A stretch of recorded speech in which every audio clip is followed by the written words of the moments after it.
அருட்பெரும் ஜோதி அருட்பெரும் ஜோதி தனி பெரும் கருணை அருட்பெரும் ஜோதி எல்லா செயல் கூடும் என் ஆணை அம்பலத்தே எல்லாம் வல்லான் தாலே ஏத்து. வாழ்க வையகம் வாழ்க வையகம் வாழ்க வளமுடன். குரு வாழ்க குருவே துணை. திரு அருள் பிரகாச வள்ளலார் அருளச் செய்த ஞானச்சேரி விளக்க உரை மூன்றாவது பாடல். பணிந்து பணிந்து அணிந்து அணிந்து பாடுமினிர் உலகிற் பரம் பரமே சிதம்பரமே பராபரமே வரமே. துணிந்து உவந்து வேதாந்த சுத்த அனுபவமே துரியமுடி அனுபவமே சுத்த சித்தாந்தமாய் தனிந்த நிலை பெரும் சுகமே சமரச சன்மார்க்க சத்தியமே இயற்கை உண்மை தனிபதி ஏ என்று கனிந்து உள்ளத்தில் கனிந்து நினைந்து உரைத்திடில் அப்பொழுதே காணாத காட்சியெல்லாம் கண்டுகொள்ளல் ஆமே என்று திரு அருள் பிரகாச வள்ளலார் ராமலிங்க சாமிகள் பாடி அருளச் செய்த மரணமில்லா பெருவாழ்வு என்று சொல்லக்கூடிய ஞானச்சேரியினுடைய மூன்றாவது பாடல். இந்த அற்புதமான பாடலுக்கு பேராசிரியர் ரத்தன சபாபதி அவர்கள் சொல்லக்கூடிய தெளிவுரை. உலகியல் நெறியிலே வாழ்ந்து கொண்டு இருப்பவர்களே, மிக பணிந்து மிக அழகு செய்து பாடுவீர்களாக. மேலான ஆகாயமே ஞான ஆகாயமே பரம் அபரம் என்ற இரண்டையும் கடந்த தனிநிலை மேலான பொருளே, துணிந்து விரும்பி அமைத்த வேதத்தின் முடிநிலை நின்று மறுத்து எழுந்த சுத்த அனுபவமே, துரியத்தின் மேல் நின்ற அருள் அனுபவமே, சித்தாந்த நிலையை மறுத்து கடந்த சுத்த சித்தாந்தமாய் நின்று மலை விம்மாய் நீக்கி தனிந்து நின்ற பெரு சுகமே, சமரச சன்மார்க்க நெறியில் மலர்ந்த சத்திய அனுபவமே, இயற்கை சத்தியத்தின் ஒப்பற்ற தலைவனே என்று எண்முறை அமைப்பில் 9 கணக்கிட்டு உள்ளத்தே கனிவு கொண்டு அறிவால் நினைந்து கூறினால் அப்போது அத்தகைய பதி அருள் அனுபவம் தோன்றும். இதுவரையில் காணாத காட்சியெல்லாம் காணுதலும் அனுபவித்தலும் ஆகிய அனுபவம் உண்டாகும். சத்தியம்னு அற்புதமா பேராசிரியர் ரத்தன சபாபதி ஐயா அவர்கள் சொல்றார். பணிந்து பணிந்து அணிந்து அணிந்து பாடுமினிர் உலகிற் பரம் பரமே சிதம்பரமே பராபரமே வரமே.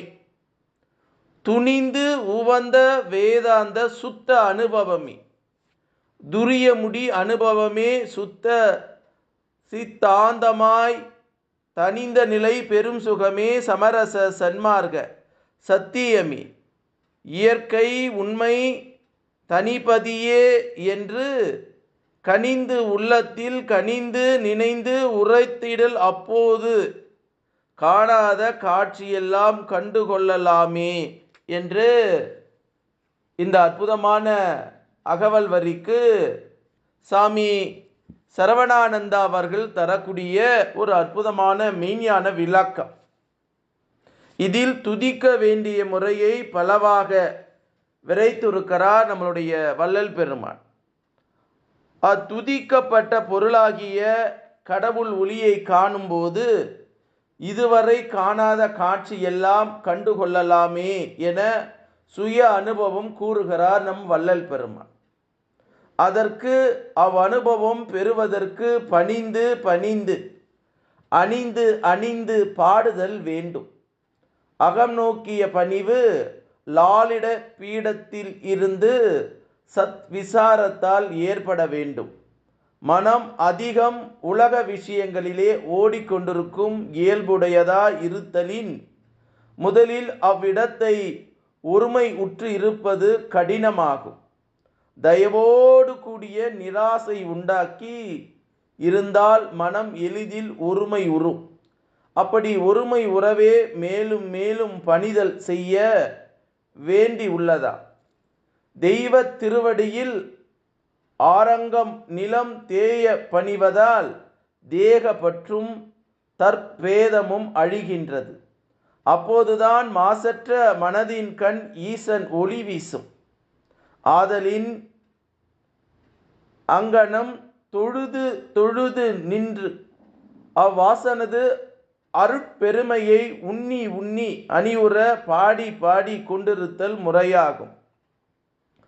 அவ்வருள் ஒளியில்தான் பரம்பரமே சிதம்பரமே பராபரமே வரமே துணிந்து வந்த வேதாந்த சுத்த அனுபவமே துரியமுடி அனுபவமே சுத்த சித்தாந்தமாய் தனிந்த நிலை பெரும் சுகமே சமரச சன்மார்க்க சத்தியமே இயற்கை உண்மை தனிபதியே என்றெல்லாம் அழகுற புனைந்து புனைந்து பாடலாகின்றது. இந்த புனை பெயர்கள் எல்லாம் பொருள் தெரிந்து ஆகப்பட வேண்டும். நம் முன்னோர் கற்பித்தவனாக கொண்டு ஓதுதல் சிறப்புடையதான் அமன்று. அச்சொற்கள் ஒருவாறு ஈன்று சற்று விளக்குவோம். பரம்பரம் என்றது நம் பதியினுடைய எல்லாவற்றுக்கும் மேலான நிலையை உணர்த்த வந்த சொல்லா. பரம் என்றால் உயர்ந்தது என்று பொருள்படும். இந்த பிரபஞ்சத்திலே எது ஒன்று உயர்ந்ததாக காணப்படுகிறதோ அந்த உயர்ந்ததற்கு மேலானதுதான் பரம்பரம் ஆகிய நம் பதியா. அன்றியும் ஆதியும் அந்தமும் இல்லாமல் தொடர்ந்து வந்து கொண்டு இருப்பது பரம்பரையான பொருளாக பகரப்படும். அது நம் அருட்பெரும் ஜோதியாம் பரம்பொருள்தான். இதனால் இதை பரம்பரமே என பரவப்பட்டது. சிதம்பரம் என்றால் சித்து கூட்டல் அம்பரம். ஞான ஆகாசம் நம் பதியினுடைய அருள் ஞானம் விளங்கும் அக ஆகாசம் சுட்டப்படுவதாம். இனி பராபரம் என்றால் பரம் அபரம் என விளங்குவது எது உயர்ந்தது அல்லது சிறந்தது அதுவே பரம் எனப்படும் போது அதுவல்லா பிற எல்லாம் அபாரமாக கொள்ளப்படும். உள்ளது ஒன்றே, அதில் ஒரு கூறு பரம் என்றால் எஞ்சியது அபாரம். ஆம், இதுபோல் கண்டம் ஒரு பகுதி, அகண்டம் முழுமையும் பரமும் அப்பரமும் சேர்ந்தே முழு பரம்பொருளாகும். ஆகையால் தான் நமது ஆண்டவர் பராபரமாக போற்றப்படுகிறார். வரமே என்று குறுக்கிடப்பும் போது உயர்ந்த தெய்வநிலை பேற்றை சுட்டவும் நம் பதியே அப்பேராக அப்பேற்றை வழங்கும் ஒன்றாக அறிந்து கொள்ளப்படுவதால் இங்கனம் வரமே என போற்றி கொள்ளப்படுகிறோம். மேலே சொல்ல கருத்துக்கள் படுவது போல சுத்த அனுபவ நிலைகளாம். அதிலே துணிந்து வந்த வேதாந்த சுத்த அனுபவமே நம் பதியாகும். அதாவது வேதாந்த துணிவு பொருள் என்னவென்றால் நான் கடவுள் என்பதவே இது அந்த வேதாந்தத்தில் பாவனை வண்ணமாய் தோற்றி ஒழிவதே அன்றி நிலைத்து இயங்குவது இல்லை. அருள்மயமாய் சுத்த சன்மார்க்கத்தில்தான் அது நான் என்ற அனுபவமும் வாழ்வும் உண்டாகிறது. இந்த பதி உணர்வு விழிப்பு நிலையில் விளங்குவது போல் கணா நிலையிலும் உறக்க நிலையிலும் சுழன்று போய் விடாது. மேலும் நிலைத்து இயங்குவதே துரிய அனுபவ நிலையாக கூறப்படும். துரியம் என்ற சொல் தன்மயமாய் நிற்பது என்றே பொருள்படும். சித்தாந்தம் சிவனால் பசு தத்துவம் நீங்கி இரண்டுற்று போதல் அதில் காணும் சிவ அனுபவம் தேகமுள்ள பரியாந்தமே நிலைக்கின்றதா. அதலால் அதனை மறுக்க வேண்டி சுத்த சித்தாந்தம் வருவிக்கப்பட்டது. இதில் சிவ அனுபவம் ஒழியாது விளங்க வல்லதாம். சிவமாயிருந்த பதியே தனிந்த நிலை பெரும் சுகமாக சுத்த சன்மார்க்க அனுபவத்தில் இறங்கி விளங்குகின்றதாம். ஆகையால் நாம் நம் சுத்த நெறியின் வந்து இயங்கும் சத்திய வஸ்து இயற்கை உண்மையாம் சத்து பொருளாக தன்னிகர் இல்லா ஒன்றாக போற்றப்படுகிறதா. இவ்வளவுமாக விளங்கும் பதியை முதலில் நாம் உள்ளத்தில் பதித்து கொள்ளல் வேண்டும். அதுதான் கரிந்திடல் வேண்டும் எனப்பட்டது. கணித்தல் இங்கனம் மெல்லினத்தில் ஓதப்பட்டதாம். கணக்கிட்டு பதிவு செய்தலே கணித்தல் என்பன. அப்படி கடவுள் தத்துவத்தை உள்ளத்திலே இருத்தி கொண்ட பின் உள்ள நிகழ்வால் கனிவால் துதி செய்ய உண்மைகள் எல்லாம் புலப்பட ஆரம்பிக்கும். அப்போது காணாத காட்சியெல்லாம் கண்டுகொள்ளலாம். இந்த காணா காட்சி புல கண் காட்சி மட்டுமல்ல, கரண காட்சி, ஜீவ காட்சி, ஆன்ம காட்சி, இவற்றுக்கு மேலான அருள் அனுபவமும் இக்காட்சியின் முடியில் பெறுவது சுத்த ஞான பேரின்பமாம் என்று சாமி சரவணானந்தா அவர்கள் சொல்லக்கூடிய ஒரு அற்புதமான மெய்ஞான விளக்கம். அப்போது வள்ளல் பெருமானுடைய இந்த ஞானச்சேரி 3வது பாடல்ல மரணமில்லா பெருவாழ்வை ஒருவன் எப்படி அடைய முடியும் என்பதை வள்ளல் பெருமான் அற்புதமாக சொல்லக்கூடிய இந்த பாடலுக்கு அற்புதமாக மெய்ஞான விளக்கம் கொடுக்கிறாரு சாமி சரவணானந்தா அவர்கள். நான் அடிக்கடி சொல்வதுதான், மூச்சை கவனி பேச்சை குறை.